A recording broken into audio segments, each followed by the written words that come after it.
दिवाळीचे दिवस सुरू आहेत.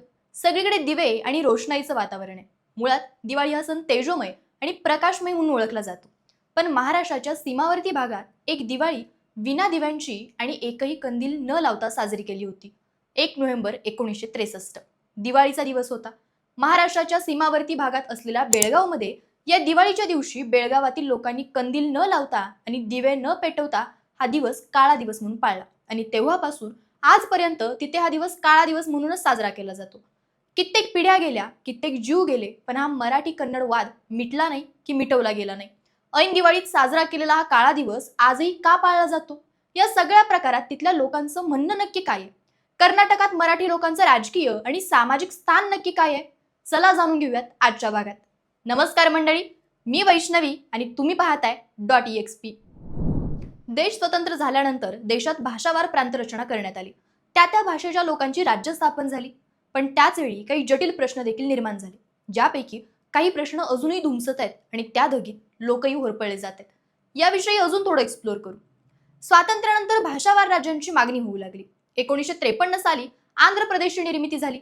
याच धर्तीवर संपूर्ण मराठी राज्याची निर्मिती करावी अशी मागणी महाराष्ट्रातून होत होती.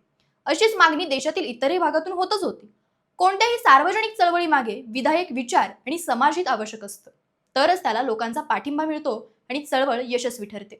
त्या दृष्टीने संयुक्त महाराष्ट्राच्या आंदोलनाच्या मागेही विचार होता, एक तत्वज्ञान होतं. एक इतिहास, भाषेचा प्रभाव, धार्मिक परंपरा, लोकरीती, ग्रामरचना आणि सर्वात महत्वाची गोष्ट म्हणजे आपण एक आहोत ही लोकांमधली भावना. हीच भावना होती सीमावादाच्या बाबतीत देखील. 12 मे 1946 रोजी बेळगाव येथे आयोजित केलेल्या साहित्य संमेलनाच्या वेळी गजानन त्र्यंबक माडखोलकर यांनी संयुक्त महाराष्ट्राच्या निर्मिती संदर्भात महत्वपूर्ण भूमिका मांडली. संयुक्त महाराष्ट्राच्या इतिहासातील ही फार उल्लेखनीय घटना होती. संमेलनात पुढील 2 महत्वपूर्ण ठराव संमत झाले. संयुक्त महाराष्ट्र निर्माण होईपर्यंतच्या काळात भाषिक, शैक्षणिक आणि सांस्कृतिक उन्नती होण्यासाठी हैदराबाद संस्थानातील मराठवाडा आणि गोमंतक या प्रदेशांना संपूर्ण प्रादेशिक स्वायत्ता असावी. दुसरं म्हणजे संयुक्त महाराष्ट्राचे संयोजन व प्रांतरचना करताना त्याच्या चतुःसीमेवरील बेळगाव, कारवार, गुलबर्गा, आदिलाबाद, बिदर, बालाघाट, चिंदवाडा, बैतूल, निमाड या जिल्ह्यात मिश्र वस्ती, त्यातील कायम रहिवासी असणाऱ्या जनतेचा कौल प्रौढ व गुप्त मतदान पद्धतीने घेऊन ते कोणत्या भागात असावे हे ठरवलं पाहिजे. शिवाय या संमेलनात संयुक्त महाराष्ट्र समितीची स्थापना देखील करण्यात आली आणि इथूनच खऱ्या अर्थानं संयुक्त महाराष्ट्राच्या संघर्षाला सुरुवात झाली. दिनांक 1 नोव्हेंबर 1963 कर्नाटक सरकारने लोकांच्या मताच्या विरोधात जाऊन जबरदस्तीने बेळगावात कर्नाटक राज्योत्सव दिन साजरा करण्याचा निर्णय घेतला. त्या दिवशी दिवाळी होती, पण दिवाळीच्या पहिल्याच दिवशी कर्नाटक सरकारने मराठी भाषिकांची गळचेपी करायला सुरुवात केली. त्यामुळे लोकांमधून संताप व्यक्त होऊ लागला आणि म्हणूनच दिवाळीच्या दिवशी बेळगावातील लोकांनी कंदील न लावता आणि दिवे न पेटवता हा दिवस काळा दिवस म्हणून पाळला. नंतर कर्नाटक राज्य स्थापनेचा हा दिवस दरवर्षी काळा दिवस म्हणून साजरा करण्यात येऊ लागला. सीमा भागात दरवर्षी 1 नोव्हेंबरला मराठी भाषकांकडून निषेध पाळला जातो. या दिवशी लोकांची रॅली, मोर्चे आणि आंदोलनं केली जातात. मराठी भाषकांच्या भाषेचा सन्मान न करता कर्नाटक सरकारने या लोकांवर कन्नड सक्ती केली. ज्या ठिकाणी संधी मिळेल त्या ठिकाणी मराठी भाषिकांची गळचेपी सुरू झाली.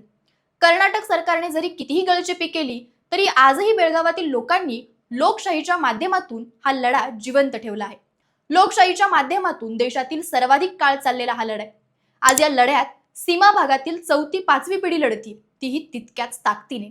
बेळगाव, कारवार, निपाणी, बिदर, भालकी सह संयुक्त महाराष्ट्र झालाच पाहिजे असं म्हणत आजही बेळगावातील 3 पिढ्या रस्त्यावर उतरताना दिसत आहेत. महाराष्ट्र कर्नाटक सीमा प्रश्न हा सध्या सर्वोच्च न्यायालयात आहे. खरं सांगायचं झालं तर कर्नाटक ज्या ताकदीने बेळगाववर आपला दावा सांगतोय त्या ताकदीने महाराष्ट्र सरकारकडून प्रयत्न होताना दिसत नाही अशी सीमा भागातील अनेकांची भावना आहे. पण तरीही लोकांनी अजून लढायचं बंद केलं नाही. आपल्याला आपल्या हक्काचं मिळेल अशी त्यांना अजूनही आशा वाटते. फेब्रुवारी 2017 मध्ये बेळगावमध्ये झालेल्या मराठी क्रांती मूकमोर्चा वेळी झालेली 8.5 लाख मराठी बांधवांची गर्दी हेच दर्शवते की सीमा भागात मराठी समाजाचं अस्तित्व अजूनही ठळक आहे. पण या सगळ्या समाजाच्या मागण्यांचा सूर मात्र आता कमी होताना दिसतोय. सोबतच महाराष्ट्र एकीकरण समितीचं राजकीय वजन देखील कमी होतंय असं म्हणावं लागेल. 1957 साली झालेल्या तेव्हाच्या म्हैसूर म्हणजे आत्ताच्या कर्नाटक राज्याच्या निवडणुकीत महाराष्ट्र एकीकरण समितीचे बाळकृष्ण सुंठणकर आणि लक्ष्मण विरजे हे 2 सदस्य निवडून आले होते. तर 1962 ला झालेल्या निवडणुकीत समितीचे बेळगावमधून 3, खानापूर, कारवार आणि निपाणी इथून प्रत्येकी 1 असे 6 आमदार निवडून आले होते. तर 1978 साली 5 आमदार निवडून आले होते. पण समितीचे शेवटचे आमदार संभाजी पाटील हे 2013 ला बेळगाव दक्षिणमधून निवडून गेले होते. 58 जागा असलेल्या बेळगाव महापालिकेत समितीचे 2016 साली 32 सदस्य निवडून आले होते. पण 2021च्या निवडणुकीत मात्र फक्त 4च सदस्य निवडून आले. यावरून सीमा भागातील मराठी लोकांच्या प्रश्नांना वाचा फोडणाऱ्या समितीचं राजकीय वजन कमी होताना दिसते. यासाठी समितीत पडलेली अंतर्गत फूट देखील कारणीभूत आहे. यात किरण ठाकूर आणि दीपक दळवी यांच्यात उभी फूट पडल्यामुळे ठाकूर यांची शहर एकीकरण समिती आणि दळवी यांची मध्यवर्ती एकीकरण समिती असं विभाजन झालं. त्यामुळे समितीकडून काही मराठी नेते पुढे आले, पण त्यांना विजय संपादन करता आला नाही. ज्यामध्ये रमाकांत कोंडुस्कर यांचा 2023च्या विधानसभेत झालेला पराभव, 2021च्या लोकसभा पोटनिवडणुकीत शुभम शेळके यांचा झालेला पराभव याचा उल्लेख करता येईल. पण यामुळे इथल्या मराठी लोकांच्या महाराष्ट्रात सामील होण्याच्या आशा बारगळू लागतील. शिवाय महाराष्ट्र सरकारकडून देखील या लोकांना सामावून घेण्यासाठी प्रयत्न होत नसल्याचा समितीच्या लोकांचा आरोप आहे. सीमा भागातील गावातून महाराष्ट्र पोलीस भरतीसाठी गेलेल्या मुलांची दखल न घेतल्याबद्दल या समितीने समन्वय मंत्री यांना जून 2024 मध्ये एक पत्र सुद्धा लिहिलेलं आहे. नोकरी, शिक्षण, प्रशासकीय कामं सगळ्याच बाबतीत या मराठी लोकांना झगडावं लागत आहे. सीमा भागाचे प्रश्न हे फक्त राजकीय वर्चस्वाचे नाहीत, तर होणाऱ्या सामाजिक शोषणाचे देखील आहेत. कायद्यान्वये 35% पेक्षा जास्त लोकांची जी भाषा आहे त्या भाषेत प्रशासनाचं काम चाललं पाहिजे. पण सीमा भागात असं होताना दिसत नाही.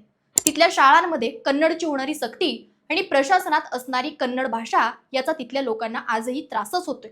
अनेक कागदपत्रांवर होणाऱ्या चुका, अगदी नावातील चुका या केवळ कन्नडच्या सक्तीमुळे सहन कराव्या लागत आहेत. यामुळे खूपदा व्यवहारात फसवणूक स्वीकारावी लागते. गेल्या 20 ते 25 वर्षांपर्यंत प्रशासकीय कार्यालयात मोठ्या प्रमाणात मराठी कर्मचारी होते. पण आता तिथे वाढलेल्या कन्नडीकरणाने मराठी कर्मचाऱ्यांचा टक्का घसरलाय. हा वाद सोडवण्याऐवजी उलट स्थिती तिथे दिसून येते. 1 नोव्हेंबरला बेळगावमध्ये तणावाचं वातावरण असून देखील कर्नाटक राज्योत्सव साजरा करण्यासाठी लोकांना इथपर्यंत येण्यासाठी मोफत बस सेवा पुरवली जाते. तसेच राज्यभरात डॉल्बी बंदी असून देखील त्या दिवशी मात्र बेळगाव परिसरात डॉल्बी वाजवण्याला मुभा दिली जाते. हा दिवस काळा दिवस म्हणून साजरा करणाऱ्या युवकांना राज्यद्रोही ठरवलं जातं. जातीय तेढ निर्माण केल्याच्या, कायदा व सुव्यवस्थेचं उल्लंघन केल्याच्या गुन्ह्याखाली अटक केली जाते, असं स्थानिक मराठी लोकांचं म्हणणं आहे. या मुद्द्याकडे प्रादेशिक राजकीय पक्षांचं थोडं तरी लक्ष आहे, पण राष्ट्रीय पक्ष या मुद्द्याला खिसगणतीत पण धरत नाही. एवढंच काय, तर आत्ताच्या महाराष्ट्र विधानसभा निवडणुकीत देखील एकाही पक्षाने आपल्या जाहीरनाम्यात सीमावासियांच्या प्रश्नाचा उल्लेख केलेला नाही. मंडळी, या 865 गावातील लोकांना महाराष्ट्राने सामावून घ्यावं असं त्यांचं म्हणणं आहे. यासाठी दोन्ही राज्यांनी पुढाकार घेणं गरजेचं आहे. फक्त यंदाचा काळा दिवस आला की संवेदना जागी होऊन आणि पुन्हा ती थंड होऊन चालणार नाही. ज्या बेळगावने संयुक्त महाराष्ट्राला मुंबई मिळवून देण्यात मोठा वाटा उचलला, तोच सीमा भाग अजून किती दिवस लांब राहणार? संयुक्त महाराष्ट्राच्या लढ्यात आतापर्यंत 107 लोक हुतात्मे झाले. त्यांनी आपल्या प्राणाचं बलिदान दिलं. आपण मुंबईला तर महाराष्ट्रात आणलं, पण बेळगावला आणू शकलो नाही असं त्या हुतात्म्यांना वाटू नये. यासाठी दोन्ही सरकारने काय करायला हवं? फक्त काळा दिवस पाळून या सगळ्या मागण्या पूर्ण होतील का? बेळगाव सहित सीमा भागातील 865 गावं महाराष्ट्रात सामील होतील का? या सगळ्या आधी सीमा प्रश्न खरंच जिवंत आहे का? तुम्हाला काय वाटतं ते आम्हाला नक्की कळवा. आणि अशाच व्हिडिओसाठी आपल्या .exp या चॅनेलला लाईक, शेअर आणि सबस्क्राईब करायला विसरू नका.